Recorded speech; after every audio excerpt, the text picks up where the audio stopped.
Chris Easy yaheruka nga arajara to inota arayijanye Bruce Melody yaheruka nga nawe nyene nubwo bitagenze ko yari yabiteguye inoti yarayegeranije mu bene igihugu w'abarundi kano kanya tubona kava kandi yuno mugabo nawe se wundi yitwa Afrique ubwo nawe yaraje kugira gute gutora kanoti nubwo hari amakura mwamwe dufise ya kanoti yagize gute Afrique bronga mu Burundi ni underground yesa nico nashatse kuvuga Afrique mu Rwanda ni underground nico nashatse kuvuga Afrique ni haragera ko ahamagarwa n'abarwiza tunga ngo ace hejuru y'abana b'igihugu mwo mwanya ku mujyanzo ati kwinjira ni 5 minutes canke 10,000 abantu ni bayitavye kwera bagira bati agatunda twarayitamvye uno mugabo byo bijose nta bishasha rero kubw'ivyo terre canke Mickey Blanc Ball ni yitabiriwe nkuko vyategerejwe yes niko indirimbo ni ulala Claude Saga hari ibindi nariko ndinjiramwo ndiko ndaraba muntu aracengetera navuze nti mwe wese afise uburenganzira bwo kugira gute kugira icyo ashikirije hama akavuga ati jewe nka Claude Saga hashobora kuba harabaye boost canke ntihabe mugabo mfatiye ku ndirimbo zitandukanye yagiye arakora ati ndashobora kugira amakenga ya Edisa kwico nyene nashowe kuvuga ati ese ko bano bagabo basanzwe baba mu bihugu vyo hanze wibuke ko Adojo sana asanzwe ari muri Finland MT number 1 akaba asanzwe barizwa muri Leta Zunze Ubumwe za Amerika ese abo bagabo vy'ukuri ntibo bafise yindi team aho basanzwe baherereye ishobora kubaka igafatanya na team iri Burundi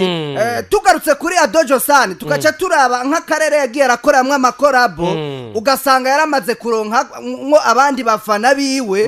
na cacane ubona ko yagiye arakorana na Mr Blue kuva mu gihugu ca Tanzania yarakoranye na Urban Boys kuva mu gihugu cy'u Rwanda ese vy'ukuri na MT number 1 ukabona ko nawe nyene ari umuntu yagiye arubaka muri we umuziki ushingiye kwinjira mu mitima ya beshi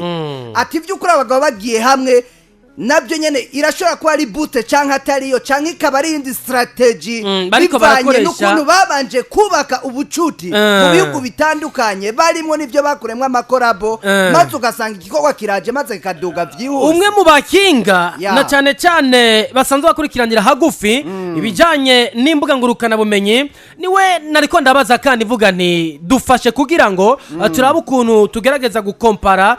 no ma views ariko araduga ku rugezo ruteye ubwoba aravuga ati ndiko ndinjira ndiko ndaraba ndabona ko uno mugabo Adojo San ashobora kuba yara boostinge cyangwa nta boostinge kuko ndavye ibihugu biriko biramukurikirana kuri no ndirimbo ni ibihugu ubona ko bimaze gushika handi hantu ku kibazo kijanye n'ama views kavuga ati ino ndirimbo ulala kano gihe Leta Zunze Ubumwe za Amerika basanzwe babayo bari imbere yakubwiye ibyo bihugu ivyo ari byo navyo ndiko ndavuga aho naho Leta Zunze Ubumwe za Amerika niho asanzwe haba MT number 1 byumvikana ko kuba yarakoranye indirimbo nawe hari ico biriko birungura isoko rya hariya ati igihugu kigira kabiri n'u Rwanda ruri mu rikorora abazino ndirimbo ino ndirimbo ulala ya Adojo San nkuko babivuze yabarakoranye indirimbo na Urban Boys ukaca werekeza hano mu Burundi amatsiko akora amakora badato atandukanye nico gihugu kigira gatatu igihugu kigira kane ni Tanzania anamaze kwakorera collabo na Mr Blue ndetse ubona ko ariko aragura y'imbire na MT number 1 asanzwe hafise ubucuti budasanzwe n'abantu ama connection nukuvuga iki yavuze ati ugerageje kuraba no ma views urashobora gusanga boost itabaye bivanye n'ibihugu biriko birakurikirana no ndirimbo ati ikintu gishobora kuba cyarashobotse ana strategy abartiste bariko barakoresha kino gihe nico gushira muri privé indirimbo itarasohoka guko urashobora gufata indirimbo ukayiprivatiza kuri channel yawe ya YouTube hanyuma ukavuga ati okay ino ndirimbo izoba débloquer après 3 jours ou 2 jours hanyuma mwo mwanya kirako utsambaza canke upartaja link niko uburi kurinjiza views haba muri abari muri Amerika bahari hehe bagatangura kugira gute kwinjiriza ama views indirimbo itarasohoka yamara gusohoka aturaza gusanga harabaye iyindi strategy nyine nakubwira yuko umuntu ashobora guprivatiza link y'indirimbo hanyuma akavuga ati nkeneye ko inyuma y'iminsi 2 cyangwa 3 ariho izogira gute izoja hanze hanyuma abantu bagiraye mugabo bidasigura ko uwinjiye abayinjije nuze nani views abayinjize views ari naho hava mu kiringo gito kucubona haje ama views menshi mu mwanya muto kumbe ama views yatanga kugira gute kwinjira kuva kera abafaransa bavuga ati bien avant hakiri kare Yes, hakiri kare gane indirimbo yande ya Vishu Love n'umutipa laho asanzwe yibera hakiri kare n'umutipa laho y'Umurundi asanzwe yibera ngaho mu gihugu cya Kenya. Tuze gato kandi ku ndirimbo ya Dramati nayo nyene tukiri kwiyo nyene byumvikana ko bimwe n'ibindi twagiye turavuga biriko birerekana ko Korabo Adojo San yakoze mu muzo we w'umuziki bona ko ziriko zirazana umusaruro uravye ukuntu ibihugu vyagiye birakurikirana ukuntu ino ndirimbo yagiye irarabwa bien avant yuko isohoka kandi birerekana ko urugendo canke inzira MT number 1 nahari aticaye ubona ko USA iza mu kibanza ca mbere mu bariko baragira iki barakurikirana ino ndirimbo. Ako Burundi subwa kabiri kandi subwa mbere n'ubwa gatatu reka twerekeze kwa madame apana madame wanje ni madamu wande uno mugabo Dramati ubwo yaramuhemukiye ntavyo nzi ico bapfuye. Indirimbo mejeje kuronka amakuru neza ko ata boost yigeze iba tipe nta boost yigeze iba ku ndirimbo yande ya Dramati pale contre. Ino ndirimbo mu Rwanda ifata ikibanza ca mbere, Uburundi turacari inyuma kubijanye no kuraba ibikorwa by'abana b'igihugu. Ino ndirimbo uravye uza gusanga mu Rwanda barakoze ibidasanzwe na cyane kugira ngo ino ndirimbo igera higeze kano kanya Dramati amenye ko afite abafana batari bake mu gihugu cy'u Rwanda. Uburundi bufata ikibanza ca kabiri mu baravye cyane ino ndirimbo kandi biragaragara ko canke biraboneka ko habayeho gutera intambwe. Amerika iz'ubwa mbere kwa Adojo San ifata ikibanza ca gatatu kwande kwa Dramati ku ndirimbo Madame. No mugabo ubona ko agiye kuba mu ba Mil Gang. Mvuze mu ba Mil Gang ni kuva agiye kwinjira muri wa murwi w'aba Satbi, kwinjira muri wa murwi w'aba Trupa Magaba, kwinjira muri ya migwi y'abamaze kwinjiza umuriyoni ba Adojo San n'abandi. Byumvikana ko Dramati mu kiringo cy'ukwezi kumwe kwamaze gukwiza wisa 82,000 n'intambwe idasanzwe bro. Ubona ko kuva hariya muri Bantu Boy abantu bari bamunyote kuko baramaze igihe bamujyamitse hakibera ubusa. Twarabitutswe, twaratewe amabuye, tuvugwa yuko turiko turareklama Dramati agaruke muri game. Bamwe ati wow, abandi ati ivyo muriko murakora nibibaho, abandi ati ivyo muriko murakora ni ibintu bitati muriko murinjirira company ya Bantu Boy kureklama. Uno mugabo yaramaze ikiringo cy'amezi hafi 11 atarasohora indirimbo mbwa mu nyuma bace baramusohorera EP yise Revolution ari nayo mu nyuma yahavuye acagira gute yitera kwikare kandi acavuga ati kano kanya by'ibintu byo gusubira gusinzira muri Bantu Boy ni turi kumwe ndagiye gukora ku giti canje yanyota. Abakunzi bo muziki w'u Burundi bari bafise kuno mugabo Dramati bayimweretse baravuga bati turahari mwana ivyo uje kudukorera ni vyiza. Madame kirafatisha hani wacu, Madame irafatisha mu Rwanda, Madame irafatisha muri Amerika, Madame kino giri kwirabikora. Rero zino views za wisa 82,000 ni za vrai ntabwo ari za fo, ni zukuri. Inyuma y'ukwezi kumwe Dramati kwije wisa 82,000 ndasubiramwo kandi ni za vrai, ni zukuri, ni za reality, ni zukuri kuri Dramati yubahwe man. Ediso subiriremwo kwiyo ndirimbo Madame ya Dramati uko ibihugu byagiye birakurikirana. N'u Rwanda rufata ikibanza ca mbere mu bayiravye fresh. Icya kabiri n'u Burundi barateye intambwe kano kanya urumva ko kameme turiko turaza pole kuri YouTube. Amerika ariyo ya mbere ku rwego rw'isi ku butunzi yabaye ya gatatu kwa Dramati mu kuraba indirimbo yiye. Yacagaruka rero kuraba n'abandi bagiye barerekana na cyane ko ti abarundi baraja mu Rwanda na cyane mu mupira w'amaguru bagakubita agafaranga ku Rwanda mu mupira w'amaguru. Abamaze imisi badutwara amafaranga mu bari bakakarasa neza na neza. Atarika abanyarwanda nabo mu muziki bamaze imisi baza bakayora kantu nyene abanyarwanda bavuga ngo nakayabo bakagatwara. Birandyoheye kuko ino ndirimbo ni indirimbo yagiye avugwa ko cyane yuko Dramati yakubise kopi yuko yazanye ijwi ry'iganano ngo afike ariko ivyo nasi ariko jewe nagenda avuga ati mushaka mwo kwemera uko dushoboye turashoboye ahubwo bakeneye ko umurundi agira strategy yose kugira ngo nubundi twisubize iteka mu bijanye na entertainment aba nabandi usange turiko tukiraho nyene gato bwana Claude Saga ntaguciriye mu ijambo. Afrique na Dramati nindi yatanguye kwinjira muri game Dramati kuki none dufata Dramati ko ari we yigana Afrique kandi Afrique yaje nyuma Dramati nicyo nyene nagarutseko bamubaza murabe kubera iki aba artiste bacu tudashobora gufata yuko nabo bashobora kutwigana kubera iki Dramati tudashobora kwinjira mu ndirimbo yakoze muri kahise ukarumviriza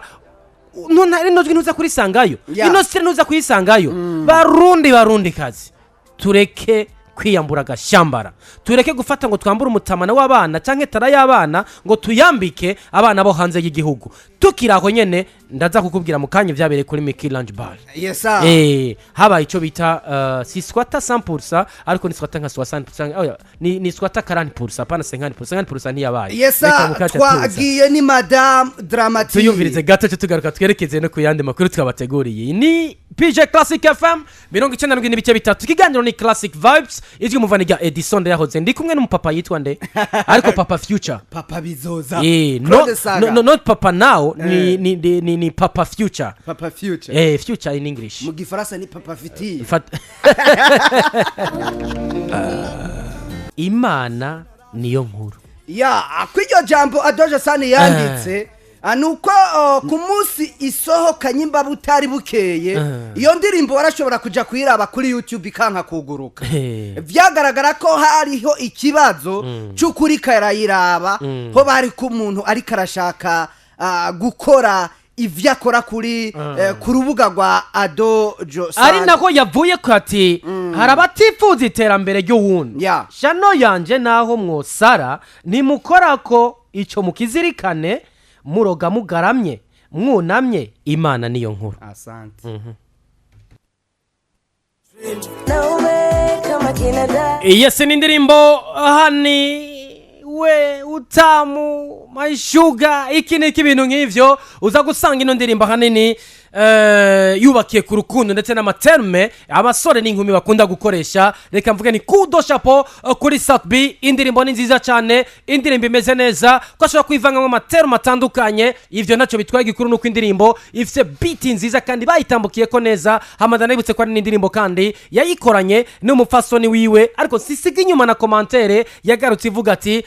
aka kantu akakozwe nande na Diamond Platinum ndetse nande nuno mwigeme Zushu ati ubona ko indirimbo imeze neza kandi abikoze neza vyotuma ishusho y'umuziki hinduka kuko hano nitwari tumenyereye umugabo n'umugore binjana muri studio hama bagasohorana amasanamu nkuko je twabona Big Fizzo ndetse na Kimana Stein binjiranye muri twakorana indirimbo hama bagahana kuki utwengagase akaba ari indirimbo utamu kuza kwayo byagiye biragaragara biciye ku mbuga angurukana abumenyi aho wabona Asatubi ndetse na Bernas mu location atandukanye ivyo bita kwidandaza nyakuri ugana ku budandaji nyabwo n'umusaruro mwiza bivanye n'ukuntu wateguye imitima y'abakunzi bawe imitima y'abakunzi b'umuziki ndetse n'imitima y'abafisa amaso abona kandi afise vision canke icerekezo nyaco twovuga ati ni Empire ifise strategy twovuga ko ariyo kubaka umuziki w'ubudandaji mu Burundi ni Empire Avenue bwana Klotsaga kino gike isigayemwo ico no kwita abasheri gusa ni uno mugabo nawe sugundi yitwa South B ari kumwe na Bernice aba nibo basigaye muri Empire Avenue nyuma yako BLM Best Music Best Life Music baviriye mwino label ukabona nuno nawe sugundi yitwa Small Mama abechi muramuzi kino giasanzwe yifitiye umugabo umuzungu kandi Miss Eric urabona ko kabisa nakuriwe ari mu kwibaruka akana k'akazungu ibintu bizaba bimeze neza nitwabona haje akana kirabura ntazo bari umwana wa muzungu naho tumutegeye ariko nitwabona haje umwana w'umuzungu azoba ari bwiwe tunabibutse ko kandi ino rebo yahoze ngo n'umugana wese undi yitwa Bentulo ni nawe mugabo kandi atigeze asezera kuko nitwe tubona ahantu yanditse ngo yavuyeyo ariko kuva avuye mu mpimba nyuma kugirana ibibazo na cyane n'umwe mu artiste ba hano iwacu ni bikera ko mugaro kandi ariko urabona ko atanu namwe gize yandika avuga ati sinkibarizwa muri Empire Avenue ariko kuva avuye mu mpimba Bentulo nitugeze tumubona subira kugaragara ku mbuga zitandukanye za label ya Empire Avenue cyangwa ngo akora ibikorwa bisoge ku izina ryande rya Empire Avenue ariko ndafisa makuru ndafise amakuru Yeah. yo kwizera kuno mugabo agiye gusohorana indirimbo n'umwe mu bartiste basanzwe bari under management hariya neza na neza muri Master Music. Yeah. Ayo n'amakuru mfise yo kwizera. ndace cyane tugaragaza uko biri kose baravuyeyo bigenda uku nuko bigaragaza ko abasigaye bariko barakora umuziki wuzuye kandi umuziki ubona ko baba babanje ubwabo kusobanura no kusobanukirwa maze bakana bahanuzi nyabo berekana ubuteguzi nyabwo kubijanye n'umuzo w'igikorwa kija kwinjira mu mitima yabeshi kuri ubwo twinjira ku busasanguzi bw'ino ndirimbo biciye ku mbuga ngo urukana bumenyi. Ku busasanguzi duciye ku mbuga ngo urukana bumenyi dukomezana cyane kwifashisha abana bariye basanzwe bakurikiranira hagufi ibijanye n'imbuga ngo urukana bumenyi canke social media cyangwa platform atandukanye ubona ko hari n'abari batubaje ati injira munatubarize kandi ku bijanye n'ama views ariko araduga kwino ndirimbo nayo se yindi ni ndirimbo Utam yuno mugabo nawe se wundi yitwa Satbi igeze kuri 300,000 views inyuma y'imisi ngake inyuma y'imisi ne ku busesanguzi baje kugwana cyane n'umwe makurikanira hagufi bijanye n'ama views yasanze ino ndirimbo atakintu cha boost kigeze kiba turavya ahubwo uza gusanga Burundi bufata ikibanza ca mbere mu ariko bararaba cyane ino ndirimbo. No mwanya haruhande y'indirimbo ya Madam haruhande y'indirimbo ya Ulala ubona ko Burundi bagiye bufata ikibanza bikwanza bikurikira kano kanya indirimbo Utam ya Satbi ifata ikibanza abariko baragiraba cyane ibihugu reka tubitondeke uko iri kwirarabwa ni Burundi ubona ko buza mu kibanza cyane ariko bararaba cyane no ndirimbo Utamu ya Satbi bari kumwe n'umukunzi wiwe Bell Nice. Tanzania ifata ikibanza cya kabiri, Kenya ifata ikibanza cya gatatu, Rwanda rufata ikibanza cya kane, Uganda ifata ikibanza cya gatanu, USA ifata ikibanza cya gatandatu, Nigeria ifata ikibanza cy'indwi. Ubwo icyo kuri kwirarabwa n'abarundi basanzwe bamwe ivyo bihugu canke abanyamahanga ubwabo nuko turaraba ivyabo tutavyumva bakaba ariko baragira bare muri rusangi. Urabona ko indirimbo imeze neza ahubwo ndabona aho bwiri kwiraduga ku murindi uteye ubwoba ninjira hano muri studio indirimbo yari kuri 300,000 kano kanyimaze gushika kuri 309,000 nibice bikurikira hejuru ubona ko likes canke abamaze kuyikunda ubona ko kintu nkundira YouTube kino gihe dislike yarahavuye kuvuga ngo ntuyikunde ngo ndayanse baranse kuwo mwanya urayikunda canke uvyihorere like ni 13,000 ubona ko comment bigeze ku gihumbi n'amajana 6 ugerageje bica biza kuguha yuko no ma views ariko araduga ari mukuri. Ha ruhanda yako ino channel ya YouTube ikabigeze neza na neza kuri 66,000 subscribe canke abamaze kuyabonesha kuri channel ya YouTube n'umugabo Satbi wana ko ibintu muri rusangi bimeze neza ariko ahantu haca habera ikibazo.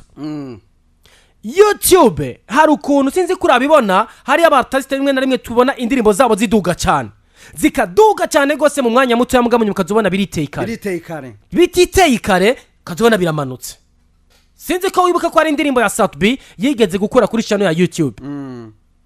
ayikuye ko abana bari babajije wo bimeze gute nta nsiguro nyinshi yashimye gutanga mugabo kenshi y'indirimbo iri kwiraduga cyane harabamwe akantu ko YouTube ishobora kugira amakenga hama kavuga tereka tumane tugire verification yuko ivyo bintu aya ma views ari karaza mukuri basanze ari ayukuri barasubira guha uburenganzira bw'iyo ndirimbo kagira gute ikacikomeza ariko mu gihe basanze atari ayukuri uwo mwanya indirimbo iritera kare. Yes twanayibonye muri gihugu ca Tanzania aba Harmonize aba Ibra ndetse n'abandi byagiye birashika rero kino gike reka turindire kurabona ko indirimbo zose zasohotse duhereye kuri Ulala kabona Utamu kabona Madam ndetse n'izindi ziriko ziraduka ku rugezo gusa kimwe sinogenda ntakeje abarundi kano kanya bariko bararaba indirimbo z'abarundi kabisa uravye badafasha ikibanza ca mbere bafata ikibanza ca kabiri nitekana cyane ku muziki w'u Burundi tunakeze no mugabo Satbi bena Bell Nice ku ndirimbo yabo nziza bise Utam. Changaruka mvuga ati ni Satbi ubona ko mu karere ka Afrika y'ubuseruko ari karerekana ugukundwa kuzuye cyane ko wabonye ko muri East Africa ariho Satbi afata ikibanza ca mbere kandi ukabona ko tutabeshanye ubona ko Satbi abarundi abana bandi babarindiranye igishika indirimbo yiwe nuri karakoresha ijya buke ya Facebook WhatsApp aratuma akaguru tuhatruwasa akavuga ati reka nshire mutumega kugira ngo mbanze ndabino ndirimbo ya Satubi yasohotse akubwanje mvuga ati kuba Burundi bwerekanye ko ari ubwa mbere kwino ndirimbo ni ciza kandi turabona ko inzira ari nziza tuvuga ati iyo ukoze igikorwa ciza kikaza akiyubatse kandi cikwije maze ugashigikirwa n'abana abigihugu biba ari teka kuri we ndetse n'igihugu cyo Burundi riba riteka ni ciza nkuko bivuze haruhande yaho reka duce twerekeza neza na neza. Yes niko Klotsaga haruhande yuko tuba turiko turaca ijyana kugira ngo dutanga umuco canke dutanga ukuri kuri aba canke bariya babifuza kumenya iba biriko biripa canke biriko biraba mu muziki w'u Burundi. Ni uno mugabo nawe suwundi yitwa Afrique benshi bakunze ku ndirimbo yisa Gatunda tukironka cover yuko agiye kuza mu Burundi abakunzi b'umuziki w'u Burundi ntibavyakiriye kumwe bavuze bati no Chris Easy aheruka nga arajara to inota arayijanye. Yes sir. Bruce Melody yahiruka nga nawe nyene nubwo bitagenze ko yari yabiteguye inota yarayegeranije mu bene igihugu b'abarundi. Kano kanya tubona kava kandi yuno mugabo nawe suwundi yitwa Afrique ubwo nawe yaraje kugira gute gutora kanoti nubwo hari amakuru mwamwe dufise ya kanoti yagize gute yahawe gusa mu nyuma hamaze kuba gusemerera hamaze kuba ama-comment atandukanye harabayeho guhaguruka kw'abafana bakunzi b'umuziki w'u Burundi ati nivyaba ngombwa ntituzovyitaba tutabonye aherekejwe n'abana b'igihugu. Komenti hacaba impome zibiri bamwe ati mwanka mwavyemera ngo umuziki w'u Rwanda urayoboye umuziki wa hehe w'u Burundi abandi ati mwanka mwavyemera abana b'igihugu bariko barabikora neza tutabonyemwo D1 tutabonyemwo Dramati tutabonyemwo Treasure and the Rappy Boy tutabonyemwo uno mugabo Alvin Smith ndetse n'abandi ntituzoza. Ejo nanje hari irindi zina ndoshiramo ushatse uranishiramo ubunyene kuko insamirizi irahari wa musore bita Rack ujya mu tipe n'amazi imisi ibereye mu Rwanda yaragiye batwereka ipica ari kumwe n'uno mugabo nawe suwundi yitwa tipe yakoranye indirimbo na Ariel Ways ari gushira ntuze ipi hanze nshasha imeze neza Gino Kizigenza turarindira indirimbo gushikubira cyari turacyategereje nturabona mugabo uraziko yarakora indirimbo imeze neza yakoranye na Babyface yakoranye na Berry Music hajamwe n'uno mugabo Zenobino aherutse kuvuga ko vyinshi cyane kuko ngo avugiriza aba artiste nabi kandi abana b'igihugu mugango abonye DJ Brian ngo acahaguruka kaduga man ati kumande zibiri maze baraje maze bafana bagenda bavuga ibindi guterana amajambo birangira uno mugabo Babu yumvise akamo k'abakunzi b'umuziki w'u Burundi haruhande yuko kuri Chris Easy tutabonye aba artiste bari kumuherekeza turabona uno mugabo nawe suwundi yitwa Afrique kuri affiche kwazoherekezwa na D1 kwazoherekezwa na Dramati kwazoherekezwa na Treasure and the Rappy Boy kwazoherekezwa na Alvin Smith yaristi biraje imaze kuza mugabe ikintu cyagiye guhindura ibintu nuko show y'ubwa mbere kuri Afrique ari kuri affiche wenyene hari hateguwe ko azoririmba wenyene mugabe itariki zingahe itariki 10 nimba niyenze nuva ku munsi wa gatandatu haruhande yako mu nyuma cyako kindi afishe igaragaza ko igiteramo giye kubitariki zingahe 9 z'ukwezi kw'icenda 2022 nuva ku munsi wa gatanu gato ndibuka bamwe mu baje baherekeje no mugabo Afrique harimwe abagenzi nk'umuntu witwa Claude twaravuganye arambwira ati turi hano muri Asiatique twiteguriye cyo gutwika ati none ubona abantu bazi no show je namubwije ukuri ndi wa muntu ntazotinya kuvuga ngo hari vyo hava bikurikira mugenzi ko mfise ukuri uzaze kuza kumbeshuza ino show na promo yigeze ironka ku masamirije ndetse no ku mbuga yaciye ku mbuga zimwe zimwe ya andi no kukosora akajambo wakoresheje wavuze ngo azoherekezwa na ahubwo Jane ari kuvuga ati uzoherekeza uyu indaherekeza uwo nyene Afrique oya kuko yari yasizwe imbere y'abandi hanyuma baramubwira bati turakeneye ko atazokwiyakira azokwakirwe n'abakunzi b'umuziki w'u Burundi nukuvuga iki je kubganje mba nipfuza ko nkuko bivuze abakunzi b'umuziki w'u Burundi ari bo baherekezwa mugabo hari icyo bita un artiste principal amaze kuba principal akavuga ati uyu ni nawe nahaye akanoti kenshi aje kugira ngo nimba ari akabari nimba ari club kugira ngo ivibre vyumvikana ko atagira gute ni nawe kenshi acakrutira nuko biba bisanzwe bimeze ya Edison reka tureke kugira vyinshi ariko nuko artiste principal hariho amakriteri amwe dutegerezwa kuraba kugira ngo tumenye ati ese waza guherekezwa n'abanaka bishingiye kuki kuko uvuze ku mashow ya ntabwo uciriye mu ijambo mu giteramo ntiyigera havamwo ikintu kijanye uwutumye iyo show iba ya hariho uwutumye iyo show iba kuko imbere y'uko abo bandi babarondera badiringa nabo baza kugira gute kuvugana bavuga ati hariho uwo twatumiye nka Harmonize aza yari umu artiste yatumiwe nande n'aba hano mugabo show yabaye kuri Efi Nyakabiga ku bwande n'abantu ubabaje bavuga ati ngo tugiye kwande kwa Harmonize kuri ntuze kuno mugabo nawe si wundi Bruce Melody nawe nyene hariya kuri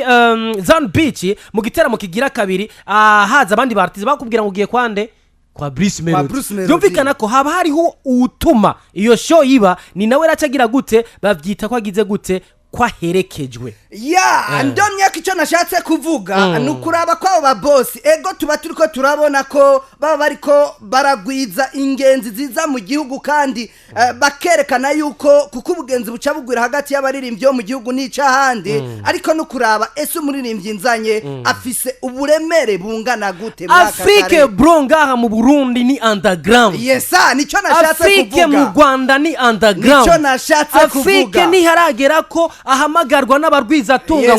ngo ace hejuru y'abana b'igihugu twaranabivuze kandi nzoguma ndabivuga Afrique ngaha mu Burundi avumye kubera indirimbo imwe agatunda izisigaye vraiment ntiyagize amahirwe yo kwinjira ariko ndavuga ariko turazi aba Dion barafise amahit man arenga 3 kandi yagumye yisubiriza turabona aba Alvin Smith barafise amahit arenga 3 Treasure Rap Boy nabo yo yarabereye nabo nyene big ntiyafatishije nkuko yo yagize urabona ko niyo bashyize kuri stage baratamba yo cyane gusumba big ugerageje kurabona umugabo nawe se ugundi yitwa Dramati nawe nyene niko bimeze indirimbo madamu yamwereye gusumba izindi ndirimbo zose yakoze muri Kari Dramati amaze iminsi muri game y'umuziki w'u Burundi indirimbo nyinshi man afise indirimbo nyinshi nuko zitafashe ni izina Dramati muri industry ya kabiri gatanu ndibona riguma rishine ngunda abakunzi b'umuziki ubundi kino gihe ariko baratahura umuziki baravuga ati no turaja kuri Miki gutamba gatunda gusa nivyo harimwe abana b'igihugu mugabo uwo mwanya urabona ko warasizwe imbere yari inde turangiza kwiyo nkuru sho muri rusangi niyitabwe sho ntiyitabwe ku rugezo uvuga ati kameme abantu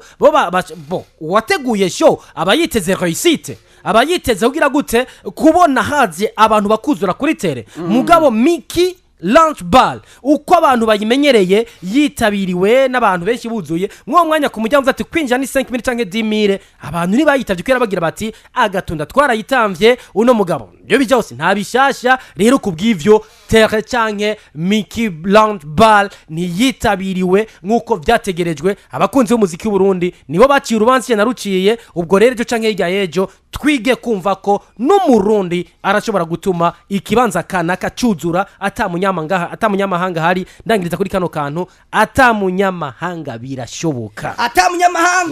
birashoboka reka tuce twerekeza mu gihugu cy'u Rwanda turaba bagenzi bacu nka Amos kuva kuri Flash FM mu kiganiro